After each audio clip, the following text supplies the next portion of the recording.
dancing class, I'm just writing one 3 or 4 page paper at the end of the term. That's it. Which to me is like, oh, you mean no test? Sweet. So the Dragons, Damsels, and Dancing class is interesting. It's pretty interesting.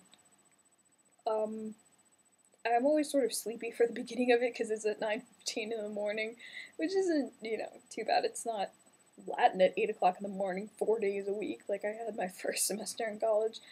But I was still just kind of like, I've just woken up half an hour ago and I'm just kind of blinking, and the professor has a really quiet voice, so if you're not listening, it just becomes kind of a pleasant background hum, and you just kind of want to put your head on the desk and go to sleep.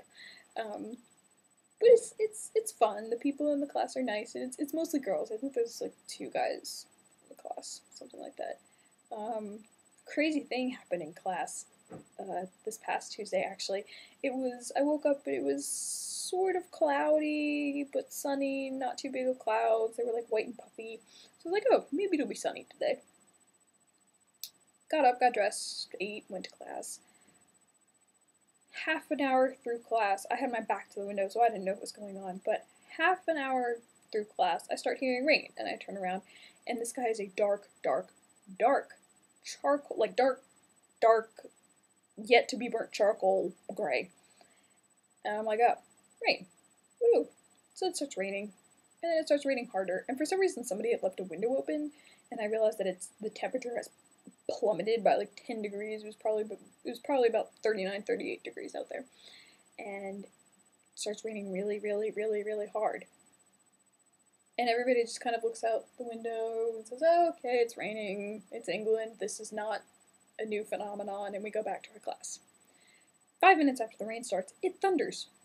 And then it lightnings. And then it thunders again. Like big rolling peals of thunder. So we all look at each other and look outside and look at each other, and in my mind I'm going, it's cold outside. It doesn't thunder when it's cold outside. It thunders when it's hot outside. Why is it thundering?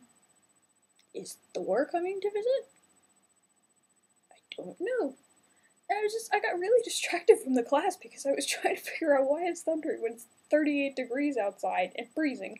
And then somebody got up and closed the window, and we couldn't hear it anymore, and I felt much better about life. So that's Dragons, Damsels, and Dancing. It's a pretty cool class. It's fairly interesting.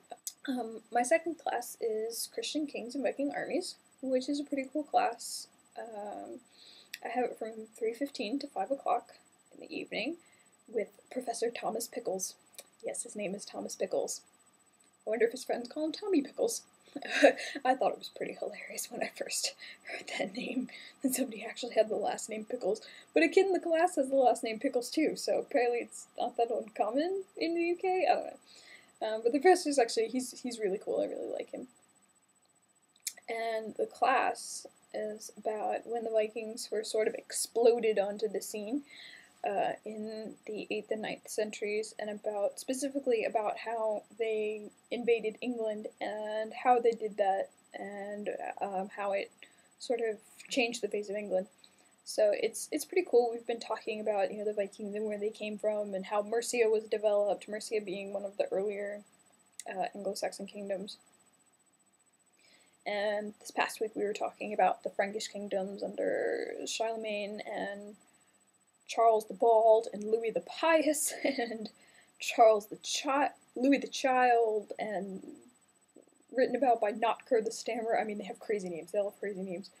But it's a pretty cool class because I'm usually a little more awake for that one. And funnily enough, out of the 16 students in it, I am the only girl, and it's a first-year class, so all the other guys are like 18-year-old guys just out of high school, which is pretty funny. So every so often when they're making jokes about, oh, boys will be boys, the Vikings were just boys having fun, I'm like, yeah, boys having fun, I know all about that, and everybody just kind of chuckles. And then last week somebody noted that in a lot of the sagas and in a lot of the chronicles, women are sort of cited as, women's wiles are sort of cited as the reason men feel the need to go to war or in a lot of different battles. And I'm like, yeah, we get bored every so often, and so we make guys go to war.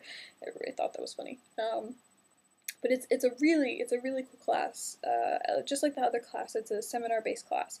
So everybody gets 2 assigned readings for every seminar, and then there's a list of just sort of readings that you can, you know, check out if you want to on various topics. And I'm actually writing a paper for that class this week, which I should probably start outlining tomorrow because it's due on Tuesday.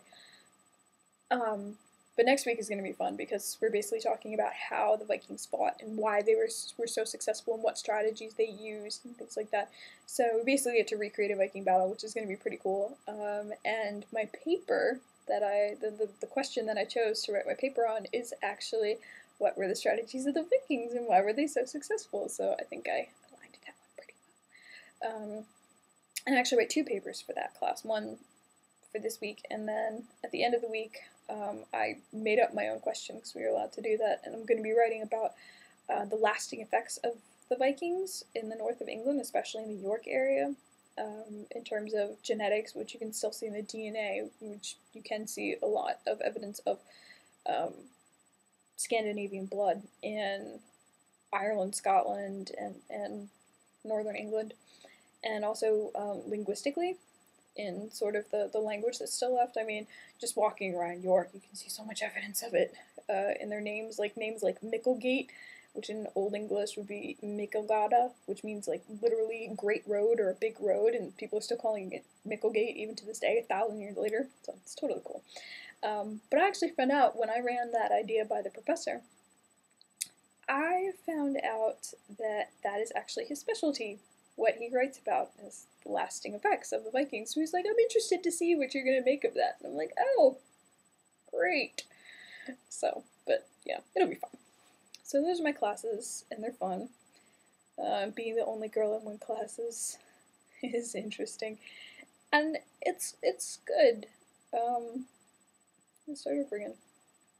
So those are my classes, and I like them both, but I really figured out, you know, I've always been interested in the medieval period, you know, in general, the whole medieval period, but I've really figured out after taking these 2 classes that the later Middle Ages is interesting, and it's alright to read about it, you know, watch shows about it and talk about it, whatever, but I really don't want to do it day in and day out for the rest of my life. I definitely have figured out that what I'm really interested in doing, day in and day out, eat, sleeping, and breathing for the rest of my life, is definitely the early medieval period, definitely the Anglo-Saxons, and the Celts, and the Vikings, and all that. I mean, I love it. Unpronounceable names, and families where all the names start with B, or all the names start with C, which actually does happen. The Anglo-Saxons, true fact, the Anglo-Saxons are really into having, like, long family trees where all the names are alliterations of each other.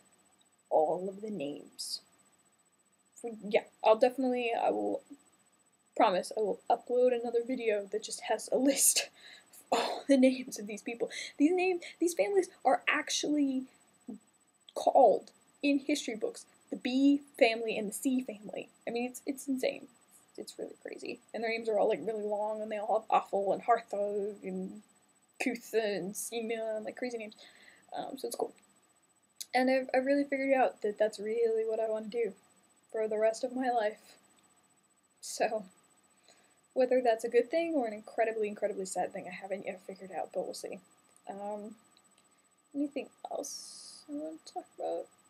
Oh, yes, the International Living History Fair. I'm gonna post, or I guess I have posted, whatever, above this video on the blog page should be a video that I filmed on a train that was on the way to the International Living History Fair, and in that video I complain a little bit about my wet feet. Those feet stayed wet the entire day. The entire day until I got back to my room at about 8:45 in the evening. True fact, when you walk around in wet sneakers and wet socks all day, you literally rub the bottom of your feet raw. And I mean rub them raw. It hurt to walk on those feet for the next 2 days. It was just, yeah, it was insane. But it was totally worth it. The International Living History Fair was so awesome. There was so much nerdery around. It was just, oh, it was so cool. So many people were walking around dressed up. Half the people were walking around dressed up as Vikings.